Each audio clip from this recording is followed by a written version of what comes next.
हरि ओम. एकादशीचा संकल्प या अंतर्गत आज जाणून घेऊया लक्ष्मीनारायण मंदिर चिंचवड याविषयी. आजची एकादशी भाद्रपद वद्य 11 अर्थात इंदिरा एकादशी. पितृपक्षात ही एकादशी येते म्हणून हिला पितृ एकादशी असं सुद्धा ओळखलं जातं. प्रत्येक एकादशीचं काही वेगळं महत्व आहेच, तसं याही एकादशीला आहे. इंदिरा एकादशीचं व्रत केल्यामुळे पितरांना मोक्ष मिळतो. ह्या एकादशीला विशेषतः श्री शाळीग्रामाच्या नसेल तर विष्णू किंवा बाळकृष्णाच्या मूर्तीला पंचामृत स्नान करून अभिषेक करून पूजा करावी. श्री विष्णू सहस्रनाम स्तोत्राचं पठण आणि तुलसी अर्चना सुद्धा अवश्य करावी. आता जाणून घेऊयात लक्ष्मीनारायण मंदिराविषयी. श्री मोरया गोसावी यांच्या पदस्पर्शानं पावन झालेली चिंचवडची भूमी. इथं राहणं ज्याच्या भाग्यात त्याची नक्कीच काही पूर्वपुण्याई असणार. गावात श्री मोरया गोसावींचं समाधी मंदिर आणि श्री मंगलमूर्ती वाड्यातील मंदिर ही दोन प्रमुख मंदिरं.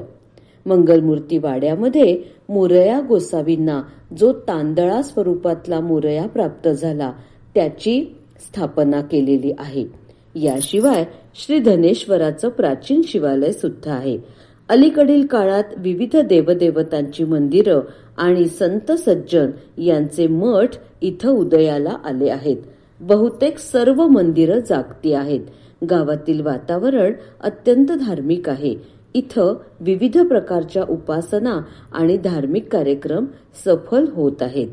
गावात श्रीराम मंदिर रस्त्यालगत एका मंदिराचा नुकताच शोध लागला.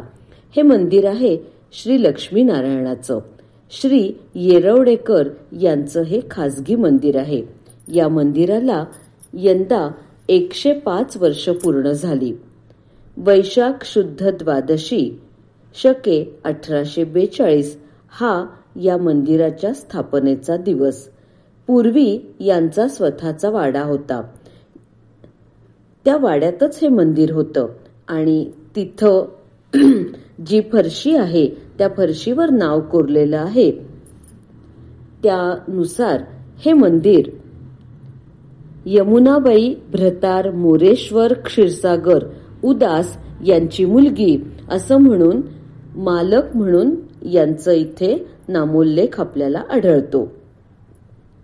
लक्ष्मीनारायणाच्या मूर्ती या संगमरवरी असून त्या राजस्थानातून मागवलेल्या आहेत. या मंदिरात गोकुळाष्टमीला श्रीकृष्ण जन्म हा उत्सव घरगुती प्रमाणात पण उत्साहाने साजरा होत आहे. पूर्वी थोडा मोठ्या प्रमाणावर होत होता. आज तिसरी पिढी हा उत्सव यथाशक्ती यथामती करत आहे. हे पण विशेष. परंपरा यांनी जतन केली आहे.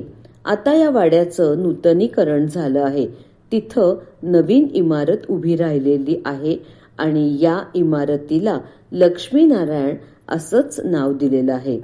सुरक्षा आणि व्यवस्थापन या दोन्हीचा विचार करून हे मंदिर दर्शनासाठी आता कोणाला खुलं नाहीये. फक्त गोकुळाष्टमीला परिचित मोजके लोक दर्शनाला येऊन जातात. चिंचवडमधले जे जुने स्थानिक आहेत त्यांना या मंदिराविषयी कल्पना आहे, परंतु या माध्यमातून या मंदिराची माहिती जे चिंचवडमध्ये नव्याने आलेले आहेत त्यांनाही व्हावी हाच केवळ उद्देश. कधी जर शक्य झालं तर अवश्य जाऊन यावं. श्रीराम समर्थ.